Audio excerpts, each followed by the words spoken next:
is the Mobile Tech Podcast, brought to you by worldpodcasts.com. Now here's your host, Tech Girl, Miriam Joire. Hi, and welcome to the Mobile Tech Podcast. I'm your host, Miriam Joire, and today is Wednesday, March 21st, 2018. I'm at GDC in San Francisco with the lovely Scott Stein of CNET. Hi, Scott. It's great to be on. Awesome. So we're going to talk GDC because we're both here. Yeah. But I'm, next game dev, so I have a lot of ideas and thoughts of that. Nice. And you've been, because you're covering I'm not this. a game dev. No, but you've been But covering. I know people who are, yeah. And I've not been actively covering, even though I'm attending. Mm-hmm. So you probably have more insight because you've seen stuff that I haven't had time to see. Plus, there's a whole bunch of rumors of phones, especially the P20, which is coming out next week. Yeah. So let's talk about all that. Let's dive in. Yeah, let's talk about Qualcomm. As you guys can tell, my voice is a lot better in the last 2 weeks. I've been kind of recovering from this nasty post-MWC, whatever it was, virus. Oh, no. I'm trying not to catch Don't the worry, GDC you're not going to have it thing. now because it's been forever. Okay, good. Ago. I'm fine. It's just my voice is still affected, which is really weird because, you're not sick, and you're like, oh, my voice is still not quite right. And the third podcast now. I felt that way this morning, but it may have been because I was drinking last night. Oh, a well. tiny bit. a few drinks. It wouldn't be a good GDC if you weren't drinking. So anyway, the big exciting news of the morning, really, you wrote about it, yes, is Qualcomm's new VR stuff for the 845. Yes, so they have a whole dev kit, a VR dev kit that they announced. And if you want to know where VR is heading, this is a really good sign of what you'll expect to see. So they've been making these reference design VR headsets. They made one last year, and they already announced that they're coming out with one this year, and they're built off the Snapdragon processors. And the reason that's a big deal is because in the last, not just for phone VR, but in the last year, we've seen standalone VR headsets that use those Snapdragon processors and are basically built off the Qualcomm reference and dev kit. That's HTC Vive Focus, which was China only and is now just this morning announced that it's coming globally. Finally. Yeah, so that's finally that's coming. pretty awesome, right? I was so surprised because HTC had said previously, of course, everyone says they are till they're not, but they always said, yeah, they're PC focused, they're not looking at mobile right now, and now, okay, it's coming out. So there's that, there's Oculus Go, which is built on the Snapdragon 820, and that's coming maybe in May, standalone, and then the Lenovo Mirage Solo, which is the Google Daydream standalone, Snapdragon 835. So anyway, back to the 845.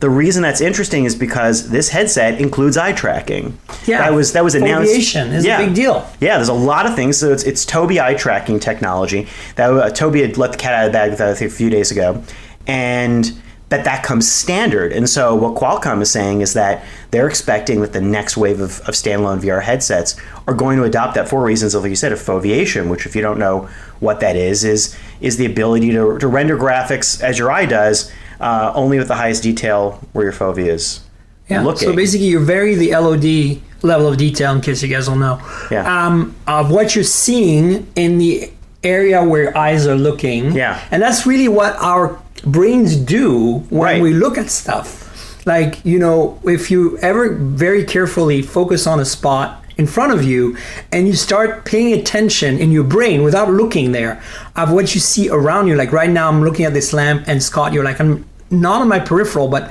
at the edge of my peripheral vision, and I know it's you because I've looked at you before, but if I was just projected into this environment, I would only know there's a person with glasses. Right. So that's exactly what our brain is doing, and this is what Qualcomm is applying to minimize all this extra processing you don't need to do. Yes, and they claim that the lag on that will not be bad, not too bad, and that the benefit is that you're going to get a big graphics boost already on top of the 845, so that eventually you could get to maybe approaching something that looks a little more like your higher end VR. Not quite, but getting there.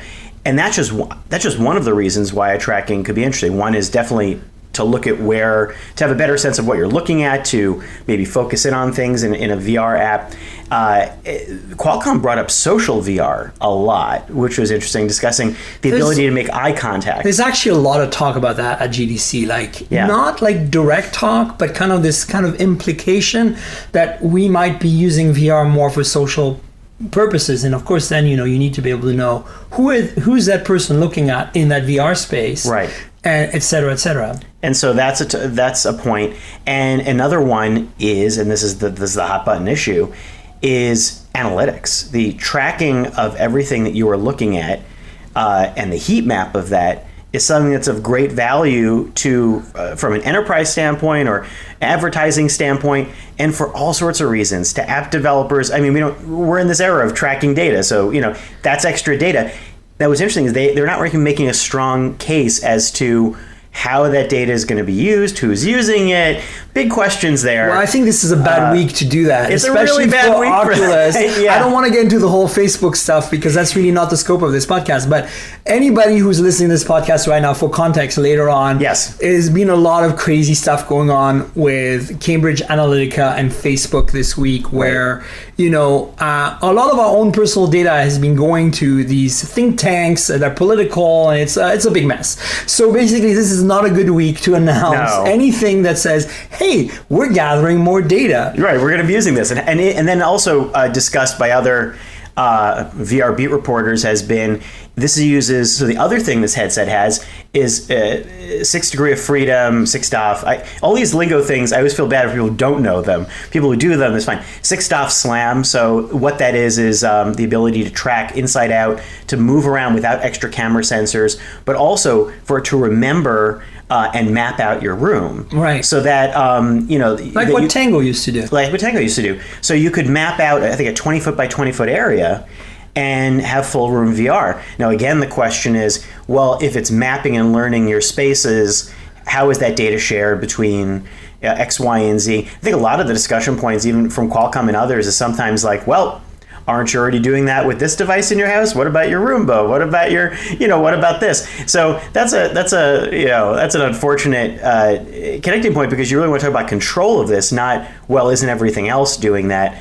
But yeah, we've used wearable tech for a long time, and I think about Facebook and this whole data issue, and looking at all the apps that this week everybody's talking about, looking at their apps that they've authorized Facebook to connect with. Yeah.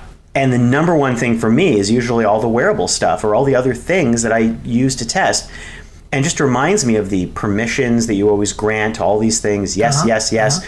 That's true for anything you're going to have with an HMD. So it is an interesting question with this now. What are you opting into? Camera? I mean, the whole Strava thing recently, right? Yeah. That Strava was exposing essentially secret military installations by having the soldiers use their product and track their workouts. Right. And then sharing that publicly somewhat, not their exact location. Anyway, you guys follow up and look. This happened a while back, but I think to me this is the next thing, right? What if you are in a secure air facility and you're using a VR headset, not necessarily for gaming, but you're using it because you're trying to basically build something in the virtual world, or whatever it might be, and now you're in a space that is classified, and maybe you have equipment in front of you that's classified, and this 3D depth map is getting created. You will never be allowed to use that headset. And there is that B3, stealth bomber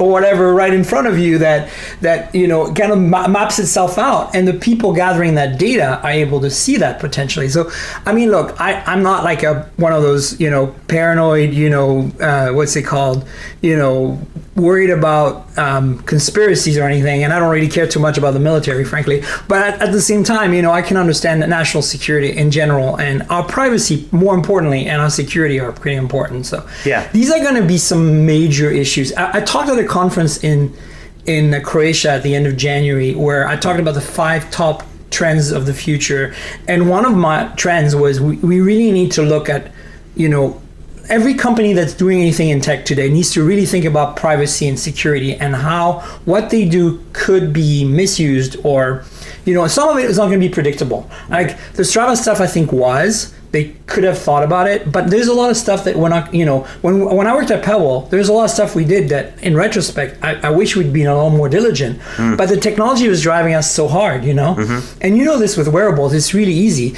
because you're starting to track a lot of personal stuff with wearables. Well, and I'm very permissive about it. First of all, because I'm testing it, and also because I think, well, I'd like to get the full experience, so why don't I actually become more likely to say, oh, I'll let it look at location or this or that, because I feel like it's needed for that experience, whereas on a regular phone app, I usually don't like to enable that stuff. But it's bad on my part too. And interesting, so when you mention that, it's important to know too, Qualcomm is not just looking at this with VR, but they're definitely seeing this as a connection to AR, and their whole name of this team, of this platform, is called Qualcomm XR, which is that's their version of mixed reality. Yeah, exactly. It's their branding of extended reality. But I think the idea is that there's going to be a lot of overlap. Cameras are going to become increasingly critical.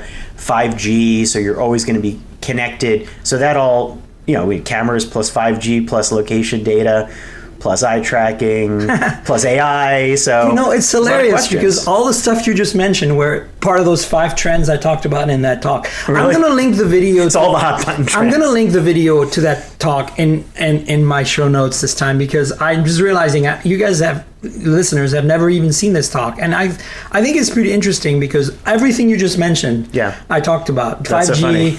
I really think personally that AR is a superset of VR. VR is a subset of it. Like you could cover your eyes and you get VR, right? So anything we're developing for AR is actually going to benefit VR, and to some extent the other way around. But I think it's more universal the way from AR to VR. So I can totally understand why Qualcomm is going for the XR angle. And, again, all this privacy, security stuff, all this stuff we kind of like tangented into, which is what this podcast is all about, tangenting, or was that even a word?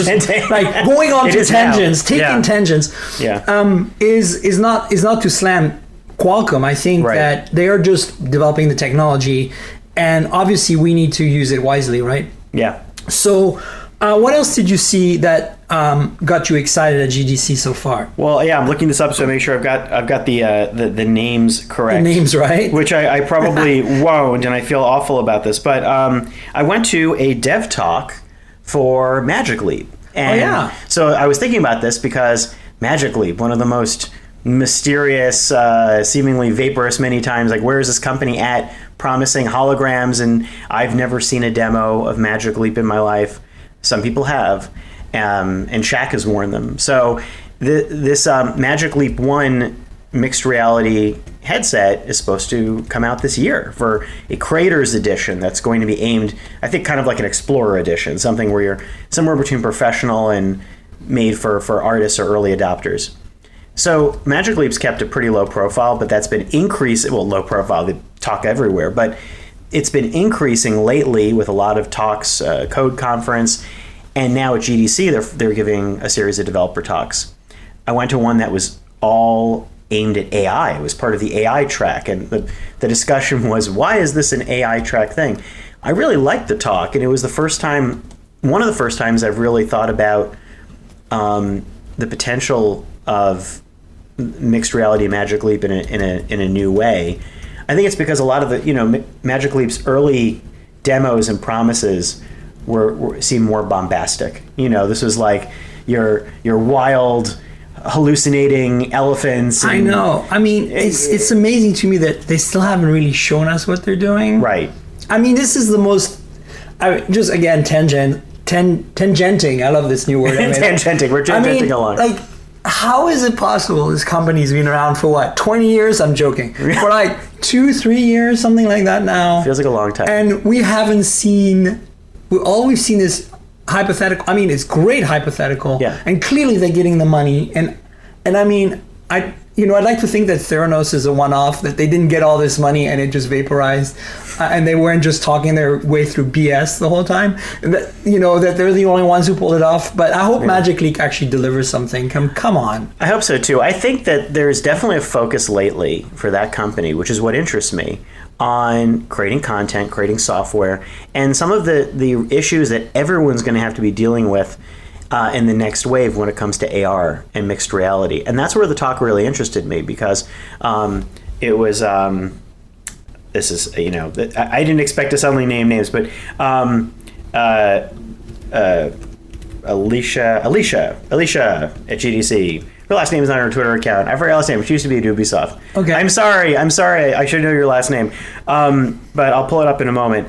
And also Brian Schwab, who, the game developers, both with Magic Leap, and the talk was about setting boundaries and design considerations. It reminded me of sitting through the early Google Glass developer talks at I/O a long time ago, the learnings and key principles, which I always find fascinating because when you're entering a new technology, or with VR, things that don't work, things they find that work.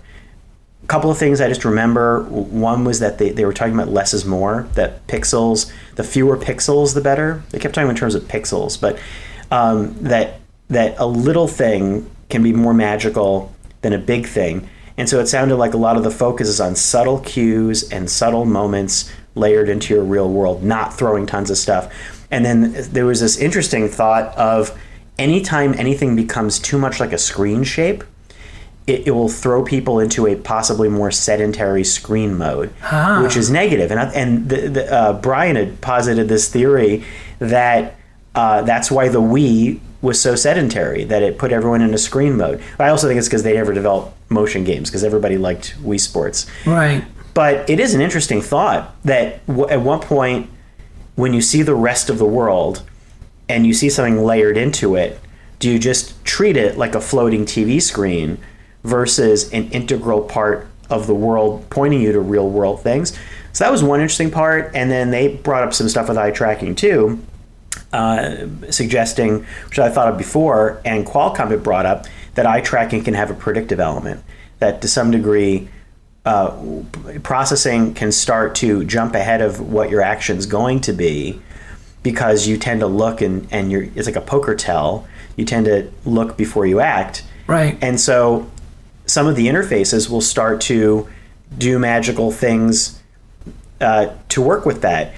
And also working with spaces that aren't set, that like in VR, everything is set dimensions, but now you're designing for a world where your kitchen or my kitchen have different table heights. Yeah, everything is completely... Yeah, so everything is procedural. Yeah. So I thought this was really interesting. It was like the first time I thought, okay, this is like real theoretical talk. It's not for me.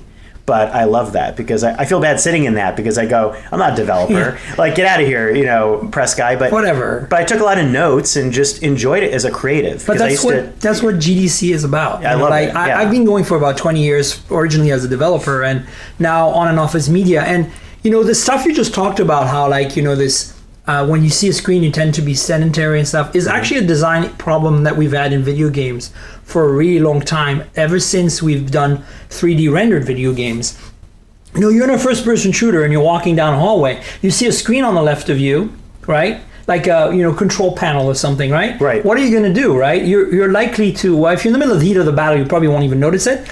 But if you're not, you're likely to stop. Yeah. So now you're literally virtually sitting down, right, or standing in front of it and maybe interact with it, which on the one hand is good, but on the other hand is, how do you minimize that interaction so that the game flow can continue? Yeah, this is a huge design issue that developers have been struggling with, I would say, since almost the days of Doom, Well, I actually have like slides I remember from this thing. Oh, so perfect. Tell us more. I'm going to talk more about it. Alicia Leidecker, that's her name. So I really hope I pronounced that correctly, but I Gotta name the real names here. One thing they brought up in this talk, I took a ton of photos of them, were just things like they discuss better user context, like looking at all the things you can collect, like head gesture, heartbeat. They said they can collect heartbeat from head pose, which is fascinating.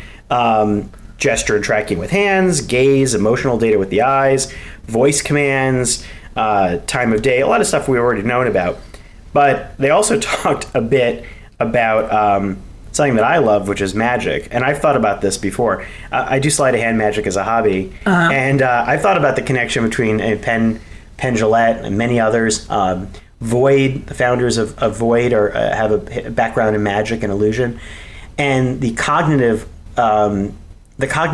principles of magic are things that you can use and also exploit in things like virtual reality. Right, of course. It's sound cues, misdirection, basically the attention, the way that a magician can wave their hand here and suddenly they're doing something here, or magicians know I was reading a book by this. Like I'm now drifting all over the map, but this is tangenting. Let's do tangentiting. There's a Spanish magician named Juan Tamariz who wrote this really cool book called The 5 Points of Magic, and he's like a theorist, and he was talking about your visual field and body, and it's all about eyes, hands, gaze. When you read a book like that, suddenly you're like, wait a second, this sounds like the discussion points for what like Magic Leap's talk is, and like it's all kind of coming together because magicians realize that your fovea can only see the highest detail, and so there's actually a magician move where you move your hand in a wide arc in some things, and it's more effective in suggesting emotion than certain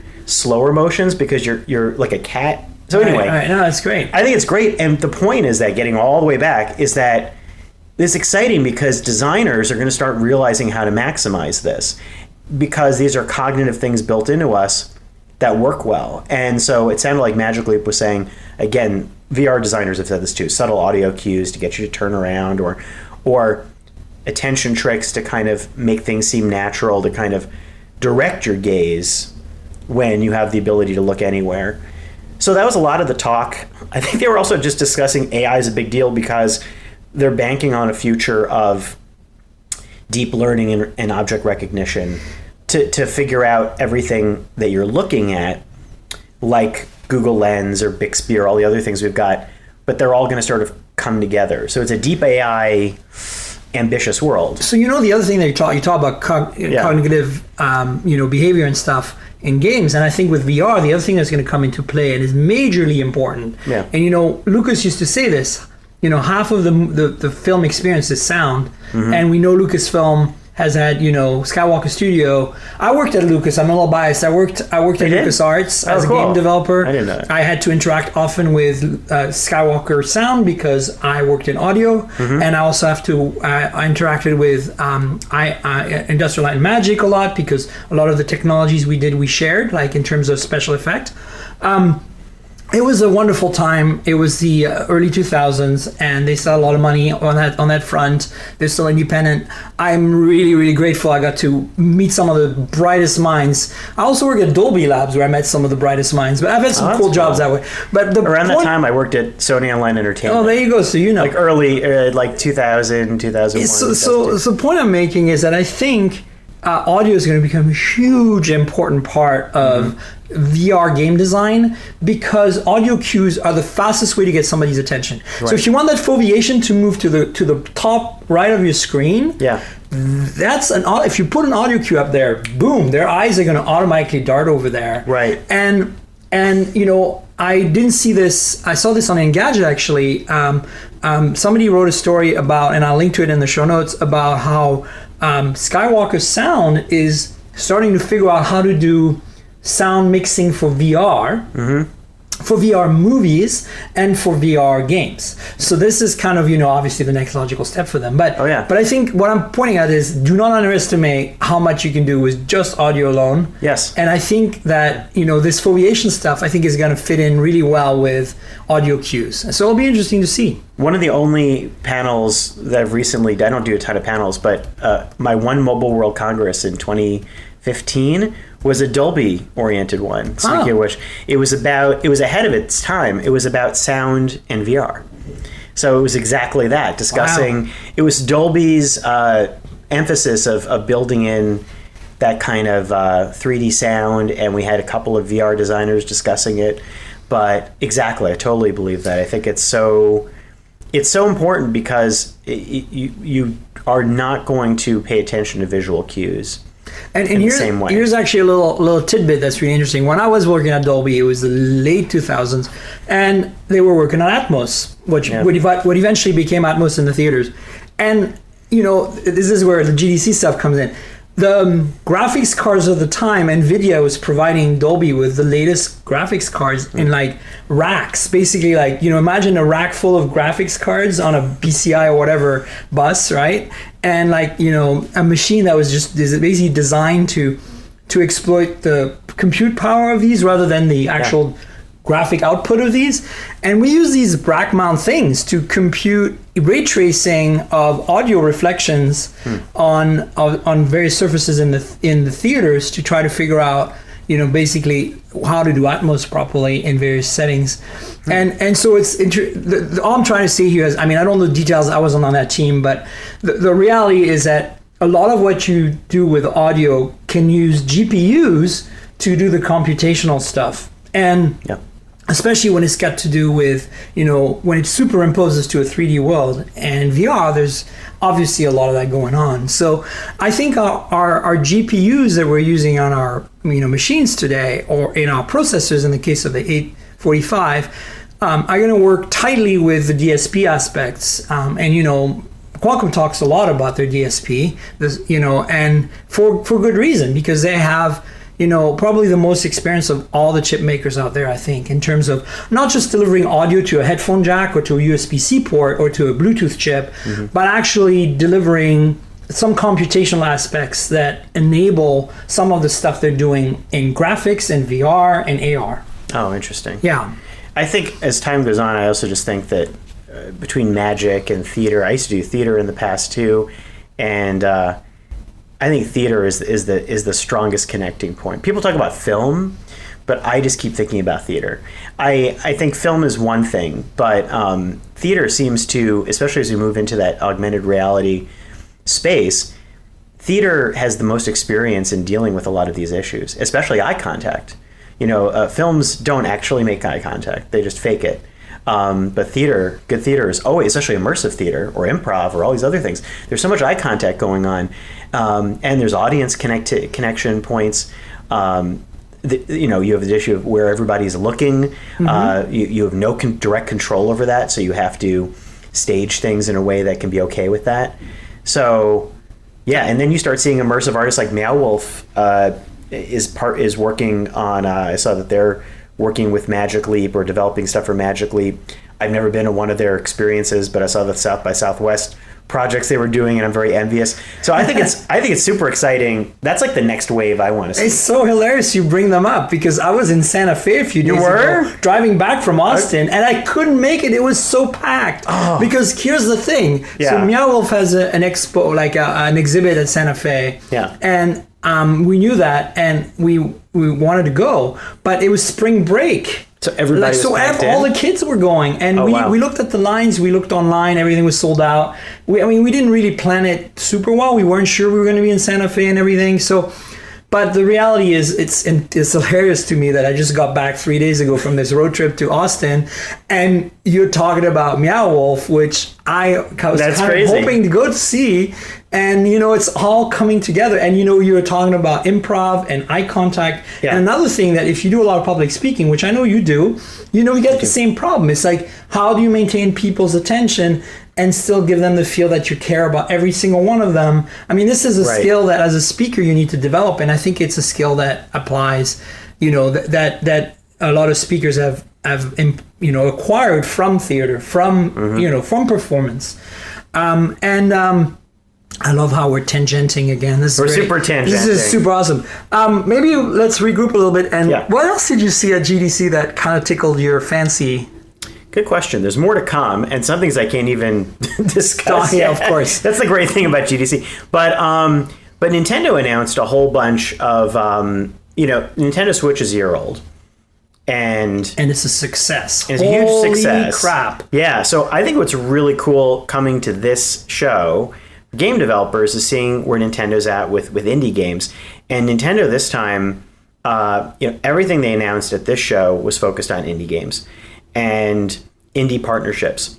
And so there was a live Nindy cast or Nindy event thing yesterday. It was about 15 minutes long, where they ran down some of the other top games. And I noticed there wasn't anything on the order of like a Stardew Valley or Rocket League or like some of these things, no surprise PUBG announcement or anything like that.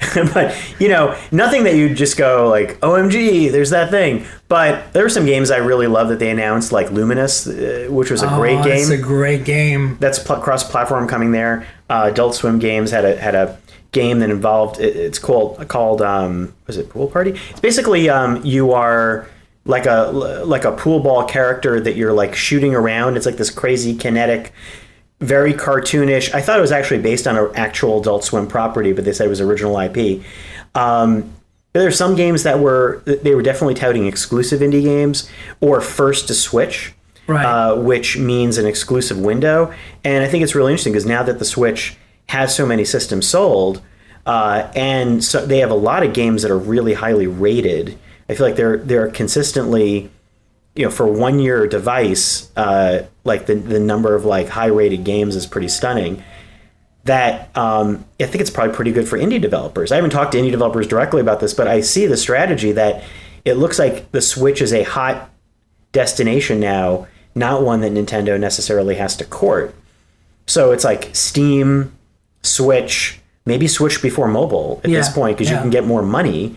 Also, the prices are higher. So I thought that was really interesting and potentially like a leapfrogging of like PS4 and Xbox One and what that means for the industry, because that's really big. It's interesting you bring that up because this dilemma has happened before. Yeah. And I'm bringing that up because I worked at Sony Computer Entertainment at some point as well. Oh, okay. Around the time of the PS Vita.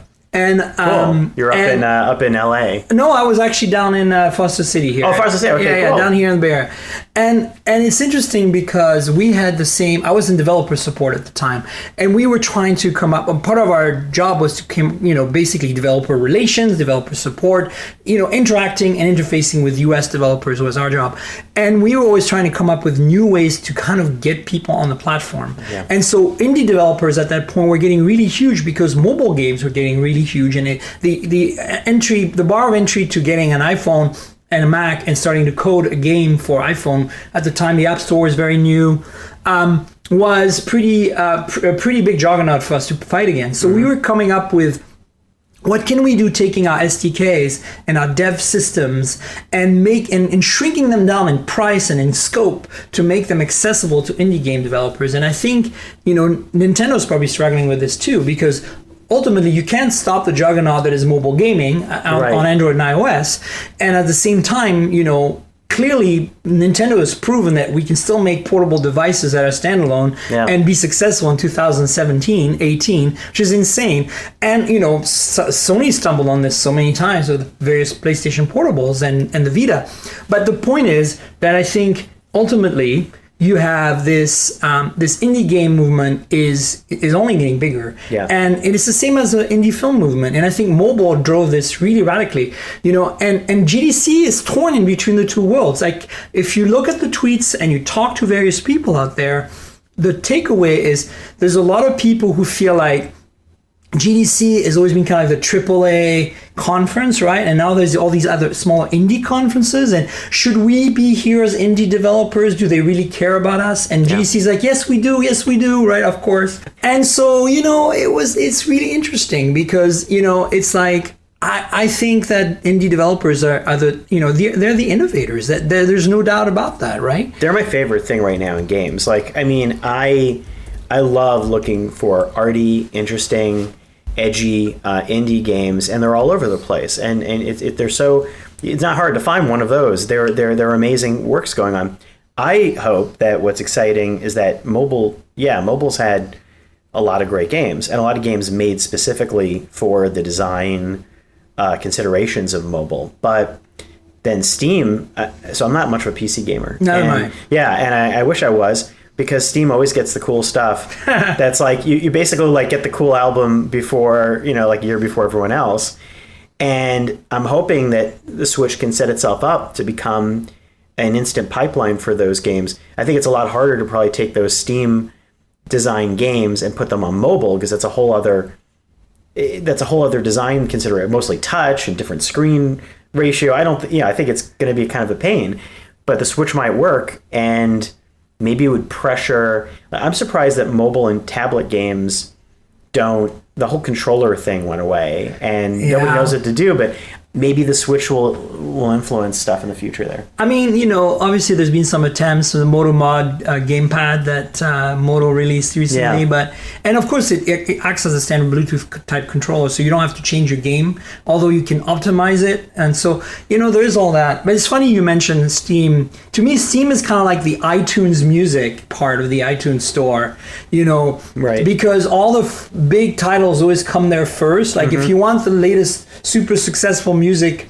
album you're going to get on iTunes before Google Play or Spotify. Very rarely do you get the exclusive on other platforms. Right. And I think Steam's like that too. But at the same time, if you talk to any indie musician about getting into iTunes, it's feasible, but a lot harder than it should be. And I think it's the same, we're seeing that same parallel here. Yeah.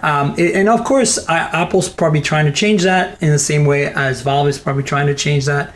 But look, indie developers' role, and if you look at, there's a huge parallel in gaming between indie and AAA titles and Hollywood or movies with Hollywood versus, indie film. Oh, yeah. I mean, that has always been the case. And part of the reason that I decided to become a tech journalist and kind of leave the video game world was because I was in the AAA world, because somehow I ended up there.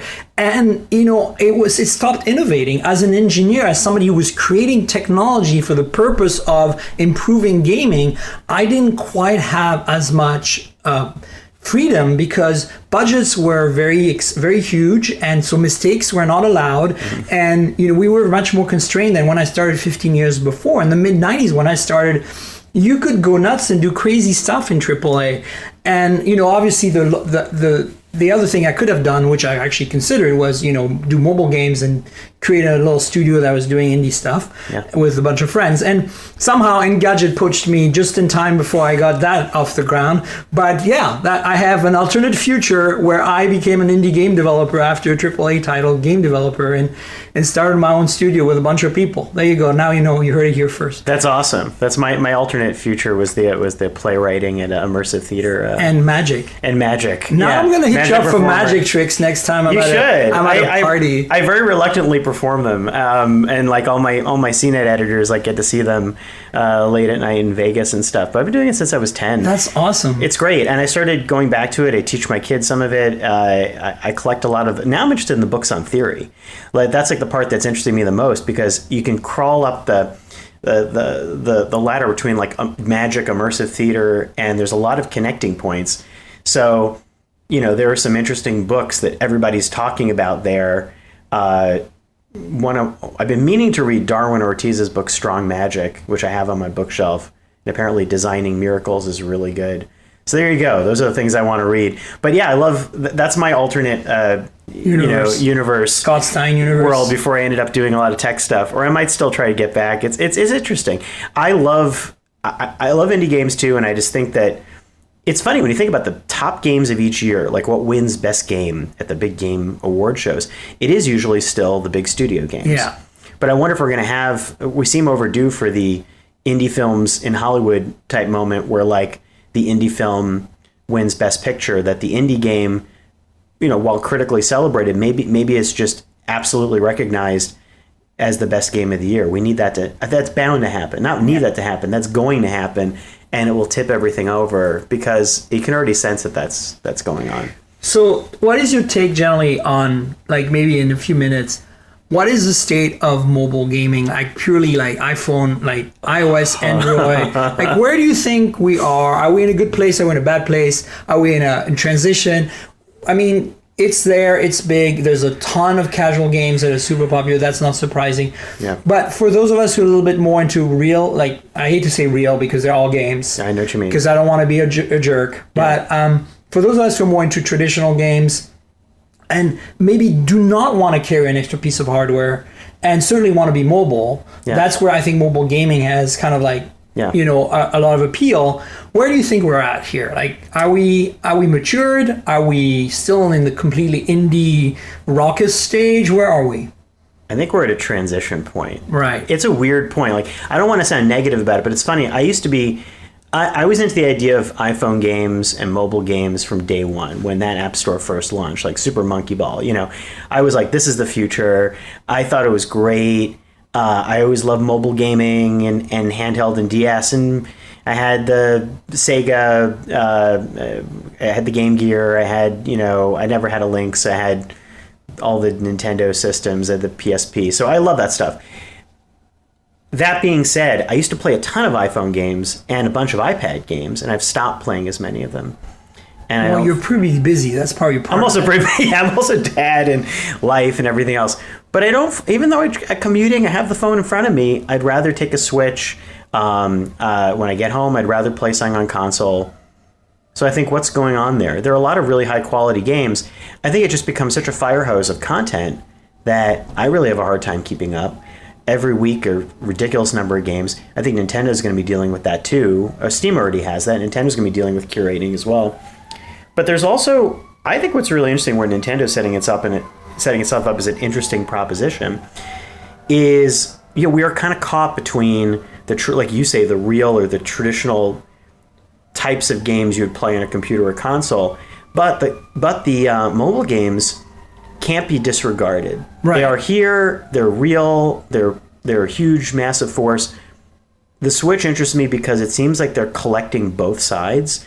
Like games like Reigns, which is a really great mobile game, very touch-based. That's coming to Switch, but they're also coming up with Steam ports. So it's almost like they're trying to become a juncture point. But still, I think it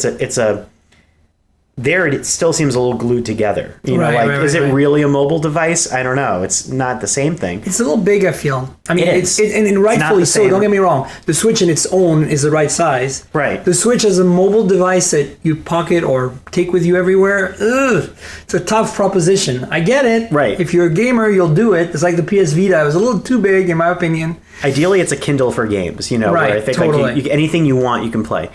So I think that the design inspiration in there, I don't know. I'm just talking out my rear at this point, but I think design inspiration there is traveling up the chain, influence other things, but it's not so simple as like you used to think. Oh, mobile games are the future, and now I don't think that. I think that they're just another thing. They're another thing, but the actual future is something probably much more modular. Where I think maybe it's not a Switch, but we're getting to the point where we can. I'm waiting for the day that we can continually seamlessly switch screens. And that's been the holy grail. It's actually been the holy grail in social networking too. Right. It's still not really there, which is kind of crazy when you think about it. We're not there. I still think who knows if you're going to have an AR VR headset in your home, but with things like I've talked about YGig forever to the point where people at my office are like, shut up about YGig, Scott. Like, but YGig is great.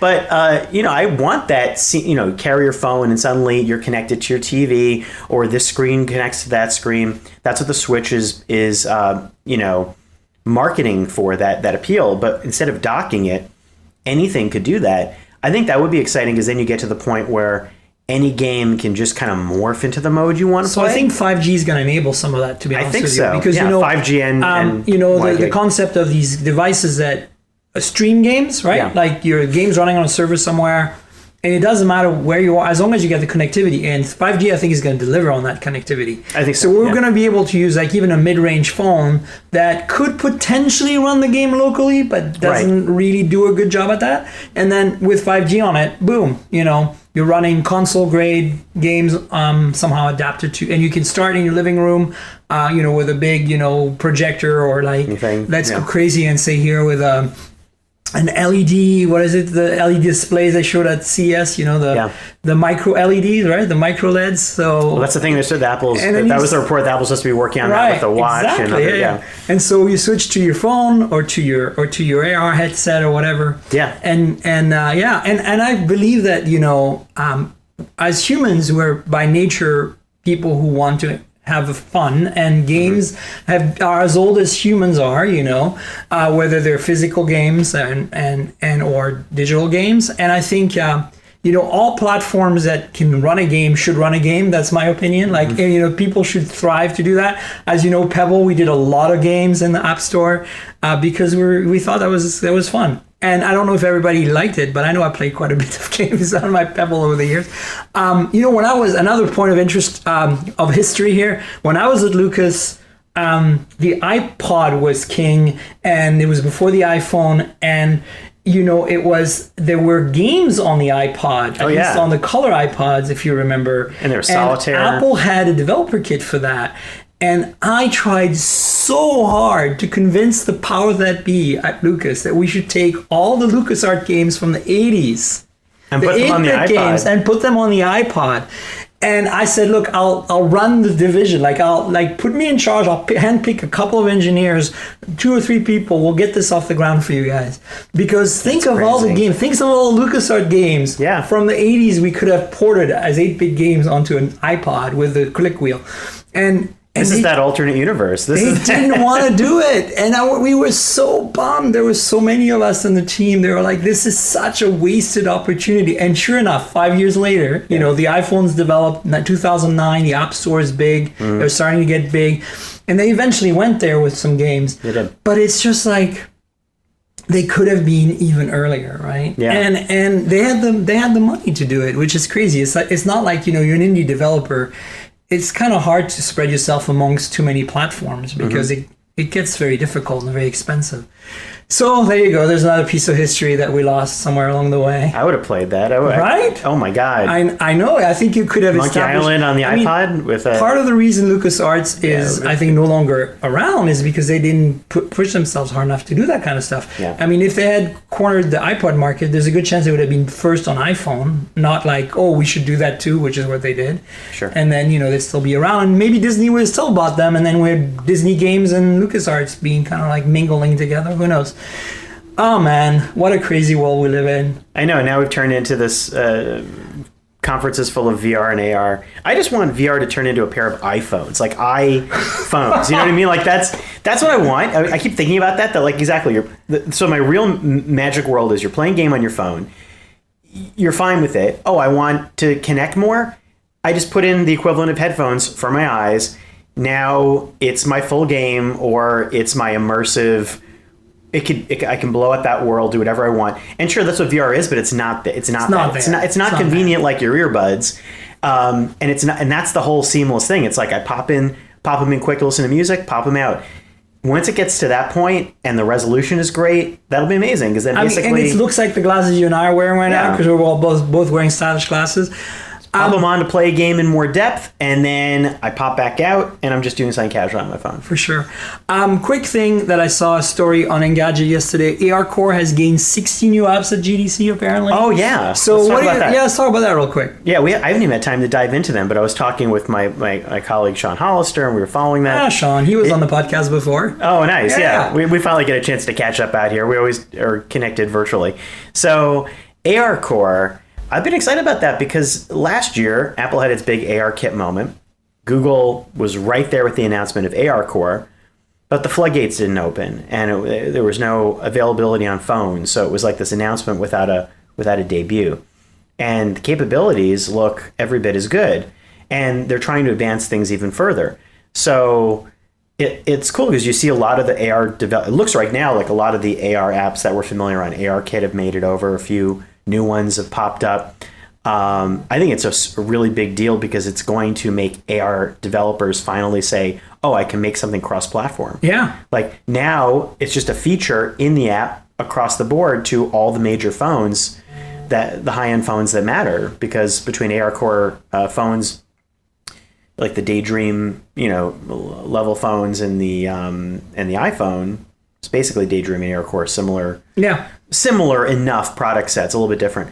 And the iPhone, you got almost everyone you need for that. Yeah, I mean, the thing that's interesting to me about ARCore is that, they kind of did Tango for a while, they threw that out, and now it's, thanks to in great part Qualcomm actually, because their chipsets universally support a lot of the functionality you need for ARCore to work without extra sensors, which Tango required, so it makes it more cost effective. We're coming full circle to Qualcomm. This is good. It's like a good circular. I like that. I like it. That's good. All right, so, the point is that I think here is that ARCore is not dead, is alive and well. It's a thing. There are apps. If you have a modern Android phone, like say one of the latest flagships, you should be able to download these games and play them. Yeah, they're all out. I looked at. There's a whole bunch already out there, and they're not just games. There's some of them are apps like measuring your world. Some of them are like Wayfair that lets you place furniture virtually in your home, so you can see it. IKEA's got their app in the works. I don't know if it's out yet, but the one where putting stuff last year, everyone was interested in putting furniture on subway platforms. That became like a very viral was there moment. An entire Twitter thing around that? There was. I did a whole thing. Yeah, I put something awesome up, and it was popular. And then there's a lot of. There's obviously already AR stickers. You can put Star Wars effects.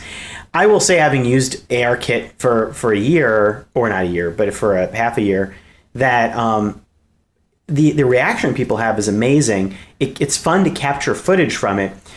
Sometimes it's great. Sometimes you just feel it's gimmicky, and I don't feel compelled to always go back. But it's an important stepping stone because, again, Qualcomm or players in the game who eventually are looking for AR to go beyond the phone.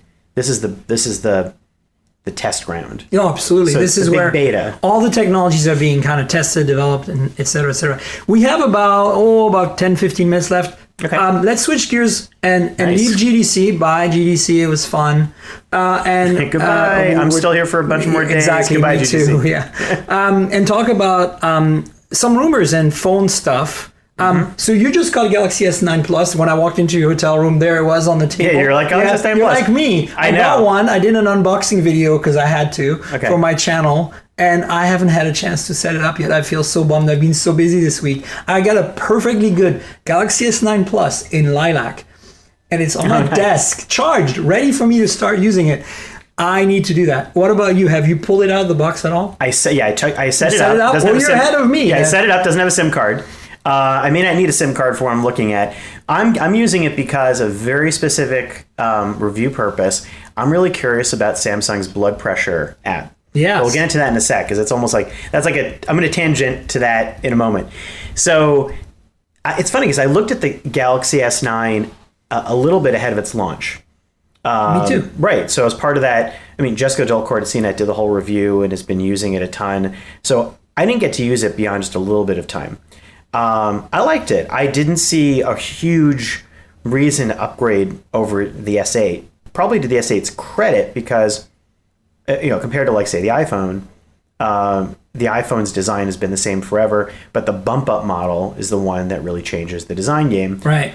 But the S8 opened that design to everyone across the S8, the S8 Plus, the Note 8. So there you go. And not that design is everything, but I think it's most of what people are looking for. It's a good design. It's a good, solid design. I feel like the S8. There's a TikTok cycle with Samsung where absolutely. So we're in the talk. So we're in the second half of the cycle right now, which is why we're seeing a repeat of the design. But it's not a bad design to repeat. Like, holy crap, great. It's a great design, and it totally set the course for all the phones now. You have a lot of phones going to 18.9. I know. The notch. Well, so the iPhone seems to have won out on the notch bet.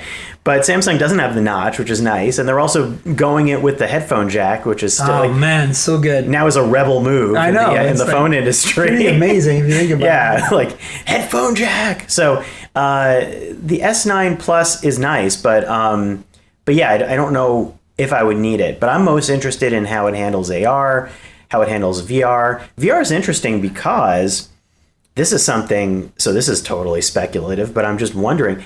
So Samsung did not change the game with VR on the S9. It works with the existing Gear VR. But it's A45. So it it's inherits A45. all of the VR goodness from Qualcomm. Yes, but then that also makes me wonder, and this is saying, this is the ... When we talk about the reference design of the 845 and all the things I just mentioned before that it can do in VR, including positional tracking, SLAM, will Samsung make a move to enable that via an update or have a new version of Gear VR? Samsung's very ahead of the game on most tech, so it wouldn't. We talk about all these VR players. Samsung's funny because they're partnered with Oculus, but will that always be the case? Oculus is now creating its own initiative with a standalone. They're still doing stuff with Oculus. There's nothing that's changed, but I think Samsung is going to want to continue to up the game. There's an interesting decision here. If you create, would a more advanced system be an Oculus partnership? Would they sort of develop their own? I have no idea. But it makes me wonder because I feel like it made me feel that only one shoe had dropped with the S9 and VR. Like the processor is too powerful. Well, they're not going to stay the course, They right? need to keep a few things up their sleeve, right? Sure. And the Note 9 right now, the big questions are on the 9. How can they improve on the Galaxy S9 Plus? Right. Because last year the Note 8, introduced the dual camera, which, was the first for Samsung, at least, not necessarily a first, but, definitely a much needed feature. Now it is on the Galaxy S9 Plus. So Absolutely. what do we do with the Note 9? And under screen fingerprint reader is one thing I'm thinking about. That would be interesting. A Face ID unlock that's secure, that's Yes. usable for money payments that hasn't been achieved. And I'm wondering if actually we'll segue to this in a second. If Huawei with the P20 next week is going to surprise us with some Face ID equivalence that works with money. And I have a feeling they're not, which is really sad because it seems to me like we're almost a year into Face ID. Yeah. And it's been a superb experience, I think, overall for most people. I have an iPhone 10 that I use occasionally. Yeah. And I have had very few issues with Face ID in all kinds of environments, even in motion, where sometimes I just like run the phone by my face and bang, it's working. And I'm wondering, like, where is the Android world with this? Is the Pixel 3 going to be the first phone? Is the P20 going to be the first phone? I thought the Galaxy S9 might be the first phone. Now I'm thinking the Note 9 might be the first one. Somebody in Android needs to come up with not this, hybrid face recognition thing that Samsung has. Yeah. Not this, what we see on the Honor View 10 or the OnePlus 5T, right. which is kind of a supplement to the fingerprint reader. I'm talking about bona fide, you can stop using the fingerprint reader if you choose to, technology that can be used and that Google Pay runs on and Samsung Pay on the Samsung phone runs on securely. Nobody's done that. Where is that? Everybody's talking Face ID or face recognition or face biometrics, but nobody's actually doing it on Android seriously. I hope Google takes the lead on that because I want Google to take the lead on that. I think system-wide, that seems like a great Google I/O thing. Right? Right, because first of all, it's in Google's interest. That's biometrics. And they have experience with it from Tango. Absolutely. So you're talking about, Apple really with that True Depth was doing a micro version of what Tango was. Exactly. In a lot of ways. So, the ball back in Google's court. You have the chance to do this. And I think that it would help. I really like the initiatives for things like Daydream and ARCore because they're creating a consistency across platforms that is needed for that higher tech to say, okay, yes, everyone can do what they want, but it becomes a crazy mess. And for key things like biometrics or you want that to be payments. I don't want US, I don't want Samsung and especially Motorola, Huawei, everyone developing their own versions. Everybody freaks out right now. Yeah, okay. Samsung may just go ahead and do that. So, also, I'm curious for rumors about the next Samsung phone. What about that folding phone? What about? Well, I think that's a separate product. I think it's going to happen. Do you think it would be a Note? Would there be a Note X? No, the Note 10. The Note is a huge staple of their product line. They're going to evolve it. They're not going to. Okay. I think the Galaxy S, X, or 10 is going to be a standalone. This is kind of like when the Note Edge came out. Remember? Yeah. Like, it was just like one-off experiment. Throw it out there and see what happens. Yeah. Well, it became the infinity display in a way, right? That's true. They're testing. For Samsung is a big deal because they're literally testing the next wave of tech. And if you think about it, the Note was a gamble, and they won that gamble majorly. Like everybody wants big phones, it turns out, and even so much so that Apple followed suit. Yeah. Kicking and screaming, I might add. But the thing is to me about the Galaxy S9 is that it's getting a lot of people bitching about it's just evolutionary, but I feel that people are missing the point. Again, there's a TikTok cycle. There's also the fact that you've got a Snapdragon 845 in there. It's not just that it's a faster, newer processor. It's that it brings with it a whole bunch of DSP, ISP, VR, AR capable technologies that make this a significant upgrade over the 835. And then the other thing is the camera system. Yeah, it's kind of getting closer to the Pixel 2, which is still the king, queen of the roost, as it were. King, because the roosters are male. Everybody's genderless with me. It's crazy. And so I'm like, I think that we've seen, you can't deny that doing a dual aperture phone, a camera on a phone that's slim. Remember, Nokia did it before, but it wasn't that slim. Like, doing it that way is pretty amazing. Is it necessary? I'm not sure. I actually think Huawei has some really interesting things up their sleeve for the P20. I'm not sure what they are, but the imaging on the P20 is, and Leica and Huawei are going to, in the same way as the Galaxy S9, absolutely ante in terms of what can be done with the dual aperture. I think that we're going to see this year, we're going to see Huawei do the same on the P20. Again, will it be able to compete with the Pixel 2? is, AI computational photography is still the thing. They're both going to have AI features. I mean, note the Mate 10 Pro from Huawei has AI features, and of course the Galaxy S9 has AI features. The problem with AI on these other phones that are non-Google phones is that Google has the better data set, and you really need the data set to be able to do this. So, and AI just gets tossed around like as this term where you're like, what is it really doing? And it feels vaporous. It's hard to know what it's doing, how it's collecting, and having multiple layers like that is crazy. But I agree.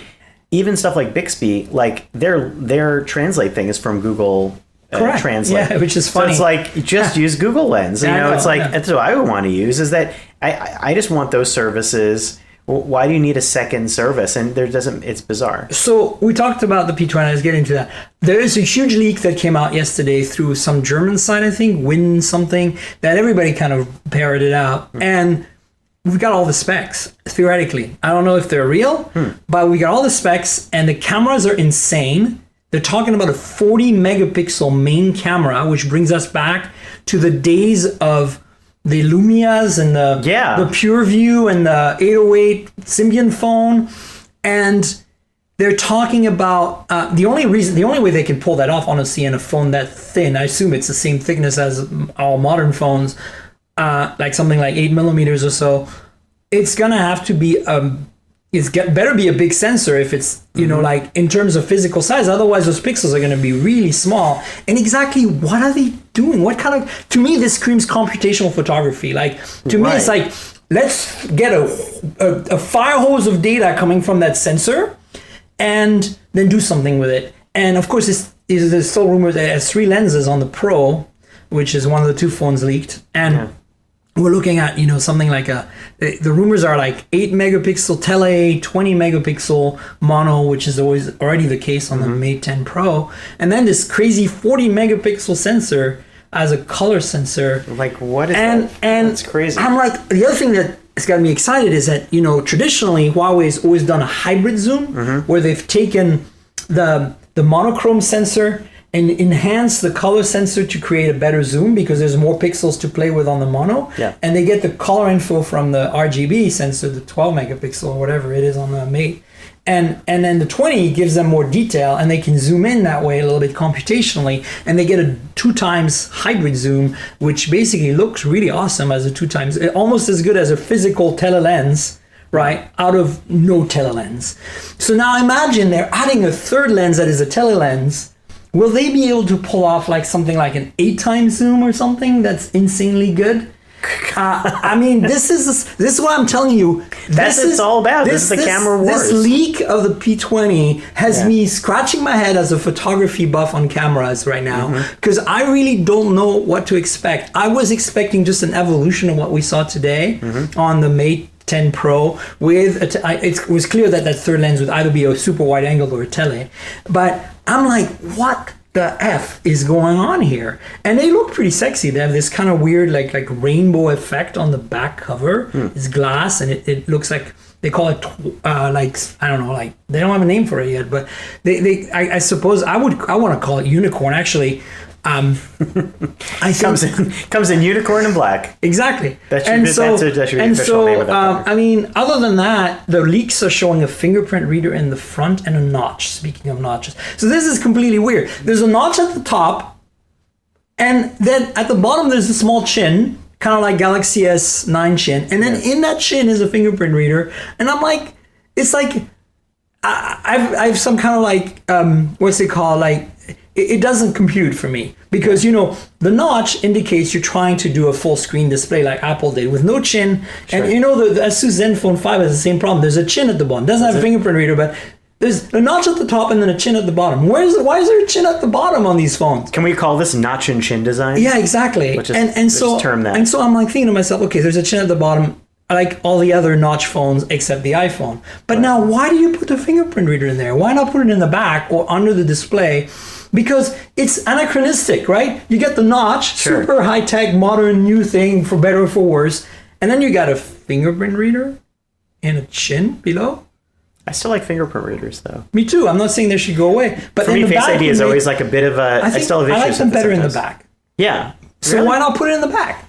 I like the and idea of have an no under screen. and have no chin. Like, what the hell? Under screen, Face ID. That's what I want some. So the leak indicates there's basically three phones. There's a P20 Lite, a P20, and a P20 Pro. Okay. And the P20 Pro is what I've been talking about with these crazy cameras. Yeah. So anyway, I don't know. Nobody knows. We'll find out next week on March 27th in Paris. There'll be a big announcement. I'm sure your team will have somebody. Oh, we'll have people there. Oh, yeah. I'm not going. I wish I was. Next week I'll be in Chicago. Oh, cool. What's going on there? Apple educational Oh, event. right. That's right. That's the same week. So that's also happening. and yeah. the same day, in fact. Oh my God. So Because, that popped up out of Can nowhere. you imagine being Huawei and we're like, I cannot believe they decided to schedule this event last minute to overlap our event. This is very Apple. This is what Very happens. Apple. You have a super busy period of time, and then an unexpected Apple event just. One final Awesome. thing before we go. Let's talk quickly, speaking of notches, of the OnePlus 6. They're not leaks. They're more like rumors. There's an Oppo phone out right now that just came out that has, basically like that exact. It seems like I think everybody's using the same third-party display on these phones because the Zenfone 5 has it, the Noah N10 has it, the Oppo has it. They all have the notch in the chin. Right. So it looks like there's an Oppo phone that might be the proto, as it were, the proto OnePlus 6 in terms of its industrial design. Because remember, last year's 5 was almost a copy of an Oppo phone. Oh, that's interesting. Of a mid-range Oppo in terms of industrial design. So the Oppo R15 is the phone that supposedly might be the proto design-wise of the OnePlus 6 phone when it comes out. I would say it's all highly likely. Yeah, notches are everywhere. Notch and chin. That seems like the likely direction. For sure. I mean, them to when you go think in. of the OnePlus, have you played with them at all? Yeah, so I got to go to the OnePlus 5T event in New York. I didn't do the review, but I got to use it. It's really cool. It's really nice, right? Yeah, and at CNET, I just did a follow-up review. Lynn Law had looked in on it. We love it. It's a really good price. I think there was always questions with OnePlus about like customer service and other elements. There were like little gripes. Yeah, they've had a few little privacy problems too there. And privacy things. I think a lot of them are kind of cultural in the sense that Right. we thought we could do this. This is perfectly okay in China. What do you mean we can't do this here? And I'm like, guys, That's really? the stuff. That's the stuff. As a phone, as a device, it's great. It's that great kind of premium middle ground, I guess what they call it. Where you're getting all the things that you'd want. They continually are addressing. Kind of reminds me of Razer in a weird way. Like, I was following PCs a lot, and the way Razer would be very community focused and introduce things that they said the community was asking for, and So in that sense, I think it's a great presence in phones. I think it's really good. We need more competition in that realm. Yeah. I think that somebody needs to come along and say, "Hey, OnePlus, let us show you what we're going to do." Put a little fire under. Yeah, That's true, because it's an area where they're kind of standing alone at this point. One thing we didn't bring up, speaking of computational photography and cameras, was this report about Google buying Lytro. Oh my God, I missed this. They bought Lytro? Well, it's a report now, I believe. So, I thought that was fascinating because what was it? I have not even used this app yet, but Google has made a lot of talk about light field technology in VR, and there's a VR app experience that lets you look at it like a light field, experience. I think on PC. I think it's available on like high-end, PC hardware right now to peek at. But Lytro is an interesting connecting point to that, because if you think of, maybe the next war is fought with light field, and it makes me think about light field displays for mixed reality. Like, I've not used Magic Leap, but I did get to use Avegant's last year, their light field. The light field. Yeah, I got to go to their office and look at that. To my knowledge, the only other one out there that does that. And it's really interesting, the ability to capture a lot of data that you can look at, and I could focus on things farther away and closer. It almost seems like maybe not in competition with eye tracking, but another element. Yeah, it's another part that we need Another part. Yeah, so instead of tracking your eye, this is an actual field of 3D info that, like what your eye does, you can look. And so the advantage in a camera could be capturing not just for photos, but for the future of VR AR computational. Maybe you're Depth collecting. sensing. Yeah, maybe you're just collecting a crazy ton of data and figuring out what to do with it later.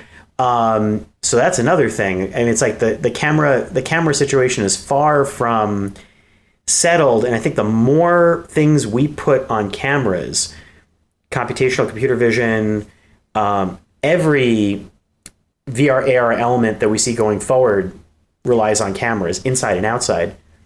I just think it's you know what I want to see. You know what I want to see. I want to see Google has done that with the original Pixel and Pixel 2 to some extent. Super stable video, right? Yeah. Using in the original Pixel no OIS, and then on the Pixel 2 there's a hybrid of electronic and optical that they computationally turn into something magical. I want to see that on stills. I want to be able to hold my phone like steady, brace myself a little bit out this window at night and do a long exposure where I don't need a tripod, and computationally it fixes it for me. Like really finally gets I mean, OIS can get it to some extent. Maybe this technology would combine OIS and EIS. Maybe you use a very large sensor like the P20 does to do that. But the reality is somebody's going to have to do it first. And that's going to change the game. So, Scott, we should wrap up. Okay. Tell the world where they can find you online, what you do, who you are, all these good things. Sure. Pimp yourself. We covered everything. I love it. My name is Scott Stein. You can find me at CNET. You can find me on Twitter at JetScott. I'm always there talking, probably too much. And where else? Those are the big places. I mean, I'm infrequently posting random photos on Instagram. That's always good. And Facebook. Facebook. Awesome. Yeah, Facebook. So, but then, those are the main areas. And I cover mobile. I also look a lot at wearable VR, AR, and also often gaming. And I do magic for fun. There we go. We found out. And I like theater. Yay! So you guys know where to find me. I'm at Tankgirl on Twitter. That's TNKGRL. Like the comic book character, drop the vowels. That's also my handle on Instagram. My YouTube channel is Miriam Jouar on YouTube. So just my full name, youtube.com/Miriam Jouar. You know that. There are lots of videos there that complement this podcast. Show you the devices I use, I'm playing with, so you can see what they look like. Because the podcast is audio and you might want to wonder, what is this phone like the Noah N8 that Miriam's talking about? Please subscribe to the podcast. mobiletechpodcast.com is where it's at. I was going to say, I'm also on a podcast at CNET, the CNET Book Club. We're on like every 2 months, so it's so infrequent you may never catch us. But we're going to increase it. We talk about a lot of books that we've been reading. Dan Ackerman and I at CNET actually talk to the authors. We've had about 4 episodes so far. And please subscribe. And speaking of books, our sponsor is Audible.com. So... Nice. Please there you go to audibletrial.com/mobiletech. That's audibletrial.com/mobiletech to get a link that you can click on to subscribe to Audible, and it will help the podcast. Audible, as you know, is the premium, the first, the best, the number one, the awesomest audiobook platform on the internet. And if you like books and you don't have time to read them because you're commuting and you want to listen to them, this is your platform. Audible.com. My latest listening, I already told you in the last 2 podcasts, I finally finished it on this road trip, was the Star Wars Last Jedi Audible audiobook. 11 plus freaking hours. It was awesome. Oh, wow. So I think my next one is I'm going to switch to a William Gibson novel. Big fan of William Gibson. Me too. Thanks, Scott, for being on. Really appreciate it. We went way off topic. That was awesome. That's like me in everyday life. You get to experience what it's like being in the office with me. We tangented like bosses. Yeah. Cheers, everybody. This has been the Mobile Tech Podcast with Tank Girl, proudly presented by worldpodcasts.com. You can visit us online at mobiletechpodcast.com.